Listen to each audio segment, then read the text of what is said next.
Hello friends, welcome to AP studies का। आज के इस वीडियो में लेकर आए हैं सीटेट के लिए हिस्ट्री का क्लास 8।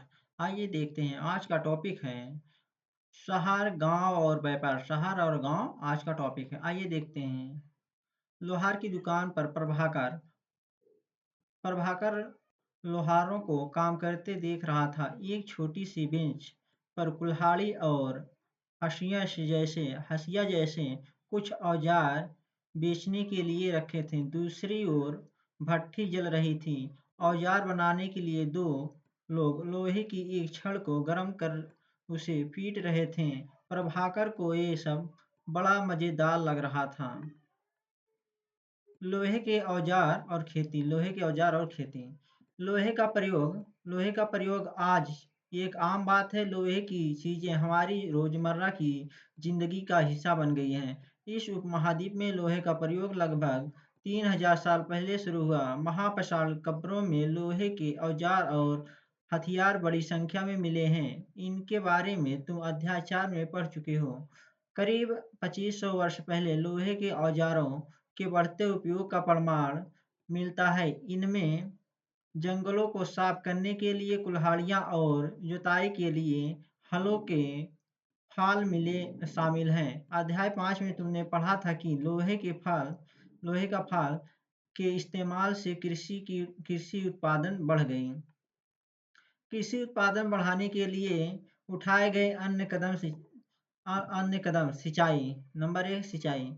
समृद्धि गांवों के बिना राजाओं तथा उनके उनके राज्यों का बने रहना मुश्किल था। जिस तरह कृषि के विकास में नए औजार तथा रोपाई अध्याय 5 महत्वपूर्ण कदम थे, उसी उसी तरह सिंचाई भी काफी उपयोगी साबित हुई। इस समय सिंचाई के लिए नहरें, कुएं, तालाब तथा कृत्रिम जलाशय बनाए गए।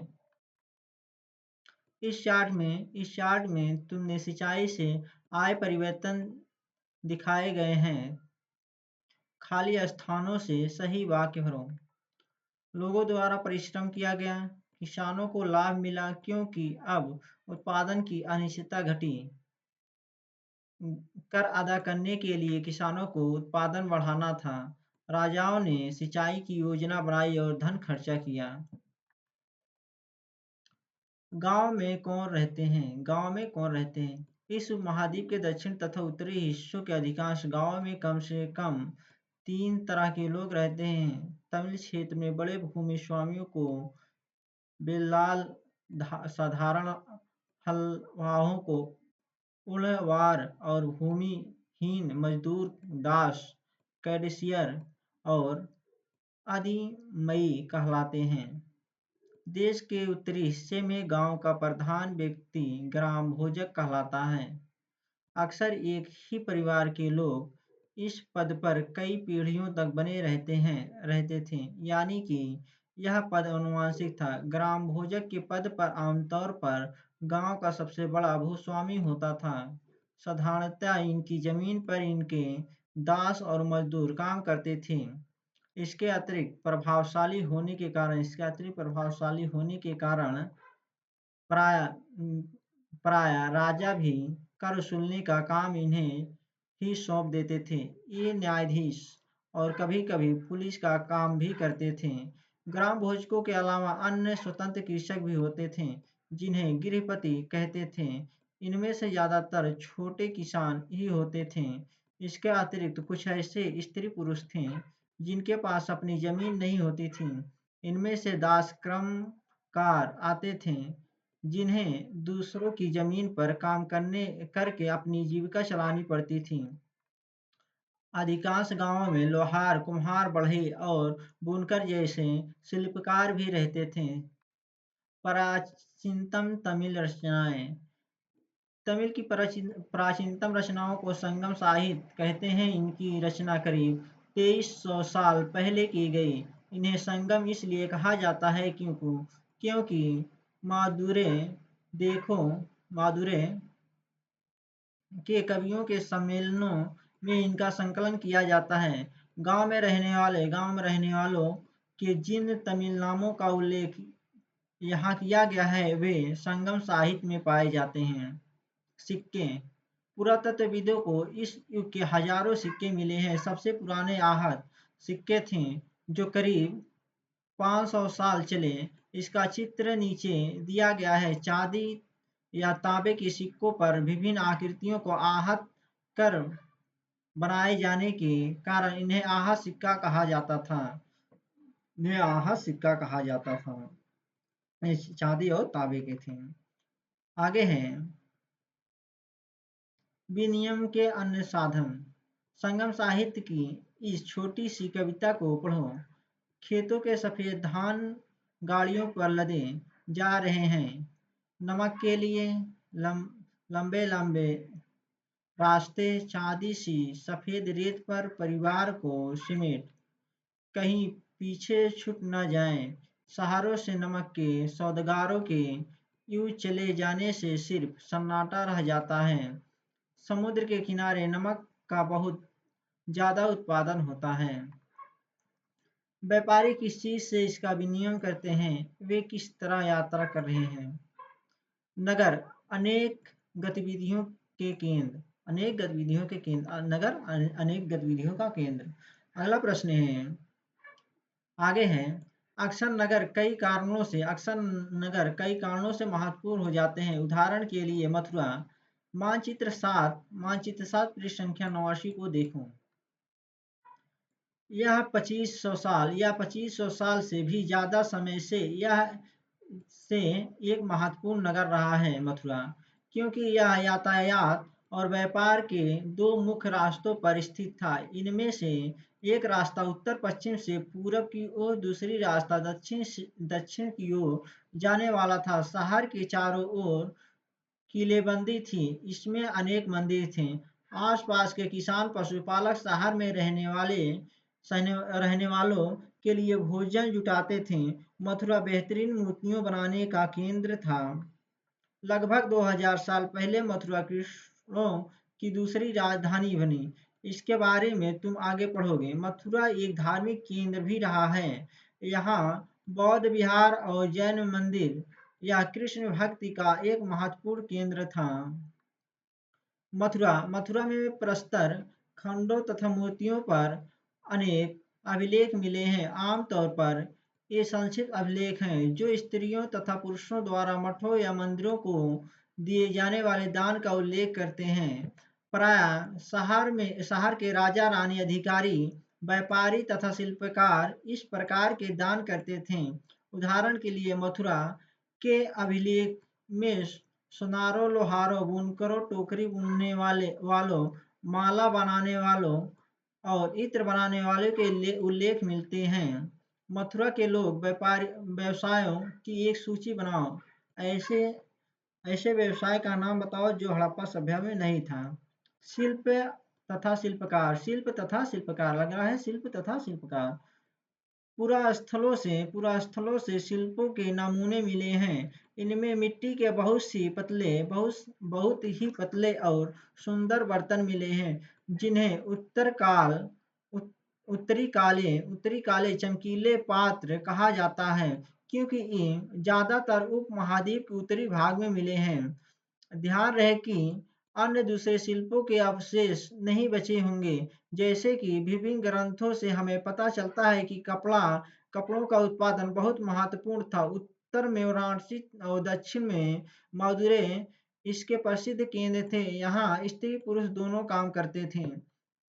अनेक शिल्पकार तथा व्यापारी अपने अपने संघ बनाने लगे थे, जिन्हें श्रेणी कहते थे। शिल्पकारों की श्रेणियों का काम प्रशिक्षण देना, कच्चा माल उपलब्ध कराना तथा तैयार माल का वितरण करना, जबकि व्यापारियों की श्रेणी व्यापार का संचालन करती थी।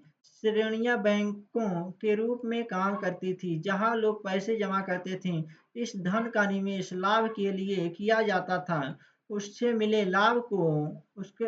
लाभ का कुछ हिस्सा जमा करने वाले को लौटा दिया जाता था। फिर मठ आदि धार्मिक संस्थानों को दिया जाता था। सूक्त काटने और बुनने के नियम। ये नियम अर्थशास्त्र के हैं। अध्याय 7 में अर्थशास्त्र का उल्लेख किया गया है। इसमें वर्णन किया गया है कि किस प्रकार एक विशेष पदाधिकारी की देखरेख में कारखानों में सूत की कटाई और बुनाई की जाती है। उन पेड़ों की छाल, कपास, पटुआ तथा सन को तैयार करने के काम में विधवाओं, सक्षम अक्षम महिलाओं, भिखुड़ियों, वृद्ध, वेश्याओं, राजा की अवकाश प्राप्त दासियों, सेवकाओं और अवकाश प्राप्त देवदासियों को लाया जा सकता है। इन्हें इनके काम और गुणवत्ता के अनुसार पारिश्रमिक देना चाहिए। जिन महिलाओं को बाहर निकलने की अनुमति नहीं है, वे अपनी दासियों को भेजकर कच्चे माल को मंगवा सकती हैं और फिर तैयार माल उन्हें भिजवा सकती हैं। वे औरतें जो कारखाने तक जा सकती हैं, उन्हें अपना माल कारखाने तक तड़के ले जाना पड़ता था, जहां उन्हें पारिश्रमिक मिलता था। इस समय माल को अच्छी तरह जांचने के लिए रोशनी रहती है। अगर निरीक्षक उस औरत की तरफ देखता है या इधर-उधर बातें करता है तो उसे सजा मिलनी चाहिए। अगर औरत ने अपना काम पूरा नहीं किया तो उसे जुर्माना देना होगा। इसके लिए उसका अंगूठा भी काटा जा सकता है। उन महिलाओं की सूची बनाओ जिन्हें निरीक्षक नियुक्ति कर सकता था। क्या काम करने के दौरान महिलाओं को मुश्किलें झेलनी पड़ती थी? अगला है सूक्ष्म निरीक्षण। अरिका मेड़ु। मानचित्र 7, पृष्ठ संख्या 89 में अरिका मेड़ु पुदुचेरी में ढूंढो। लगभग 2200 से 1900 साल पहले अरिका मेड़ु एक पतन था। यहाँ दूर-दूर से आए जहाज़ों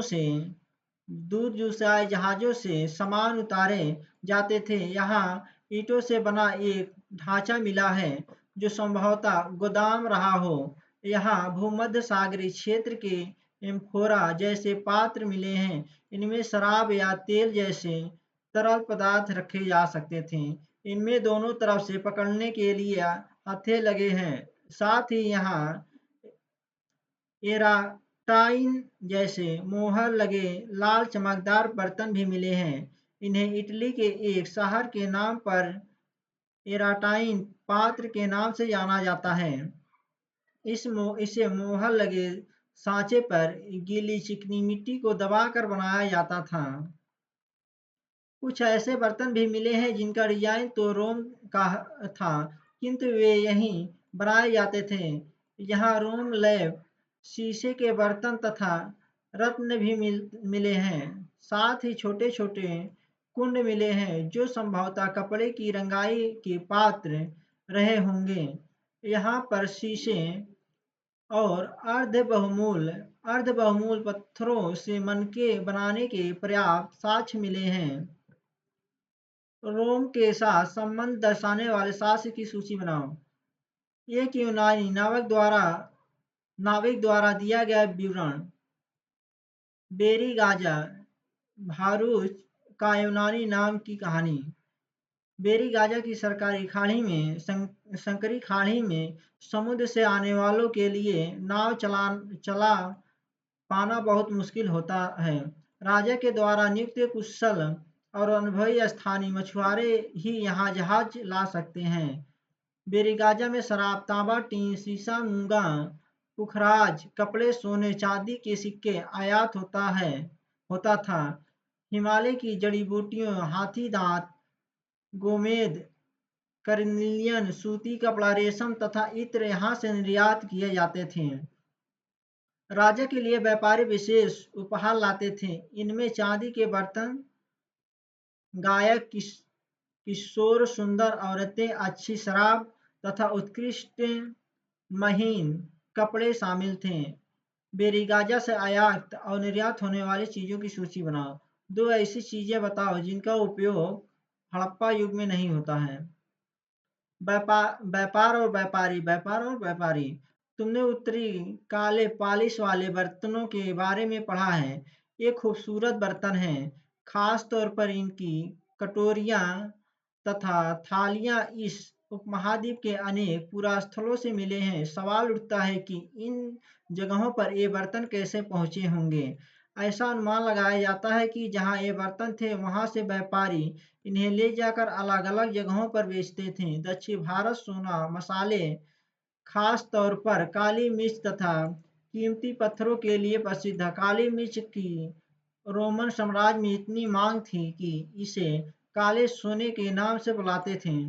व्यापारी इन सामानों को समुद्री जहाजों और सड़कों के रास्ते रोम पहुंचाते थे। दक्षिण भारत में ऐसे अनेक रोमन सोने के सिक्के मिले हैं।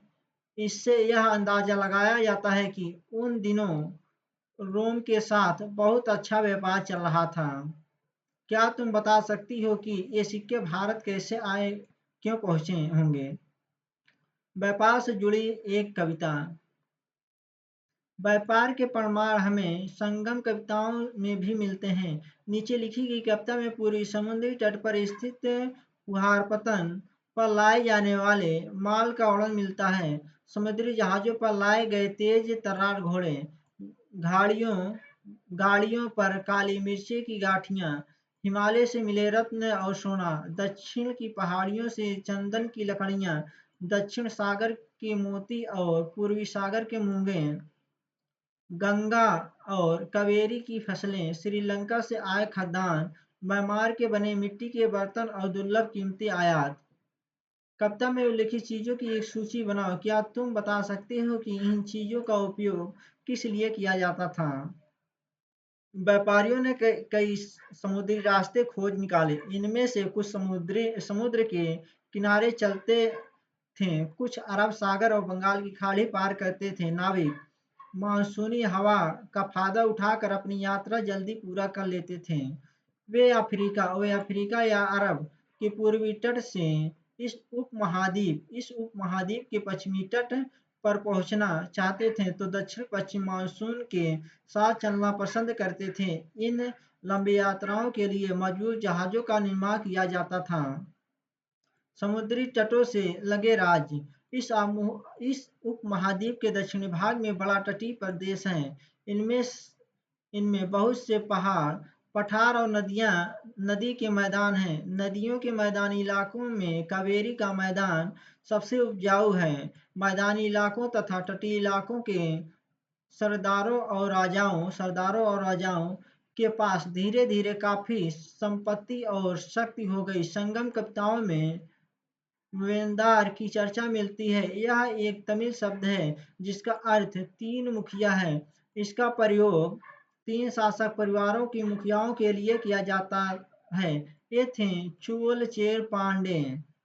मानचित्र 7 पृष्ठ नवासी, जो करीब करीब 2300 साल पहले दक्षिण भारत में काफी शक्तिशाली माने जाते थे। चोल चेर पांडे 2300 साल पहले दक्षिण भारत में बहुत शक्तिशाली माने जाते थे।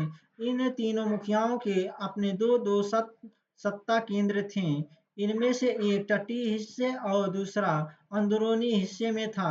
इस तरह 6 केंद्रों में से दो बहुत महत्वपूर्ण थे। एक चोलों का पतन पुहार या कावेरीपट्टनम, दूसरा पांड्यों की राजधानी मादुरै।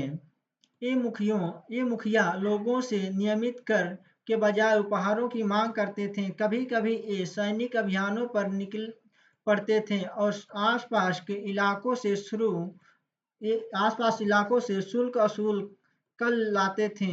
इनमें से कुछ धन वे अपने पास रखते थे, बाकी अपने समर्थकों, नाते रिश्तेदारों, सिपाहियों तथा कवियों के बीच बांट देते थे। अनेक संगम कवियों ने उन मुखियों की प्रशंसा में कविताएं लिखी है जो उन्हें कीमती जवाहरात, सोने, घोड़े, हाथी, रथ, सुंदर कपड़े दिया करते थे। इसके लगभग 200 वर्ष के बाद पश्चिम भारत में सातवाहन नामक राजवंश का प्रभाव बढ़ गया। सातवाहनों का सबसे प्रमुख 200 साल बाद सातवाहनों का प्रभाव बढ़ गया। इसके सबसे प्रमुख राजा गौतमीपुत्र श्री सत्यकर्णी था। उसके बारे में हमें उसकी माँ गौतमी बल श्री द्वारा दान किए गए अभिलेख से पता चलता है। वह और अन्य सभी सातवाहन शासक दक्षिणापथ के स्वामी कहे जाते थे। दक्षिणापथ का शाब्दिक अर्थ है दक्षिण को जाने वाला रास्ता होता है। पूरे पूरे दक्षिणी क्षेत्र के लिए भी यही नाम प्रचलित था। श्री सतकर्णी ने पूर्वी, पश्चिमी तथा दक्षिणी तटों पर अपनी सेनाएं भेजी। क्या तुम बता सकती हो कि श्री सतकर्णी तटों पर नियंत्रण क्यों करना चाहता था? रेशम मार्ग और कुषाण।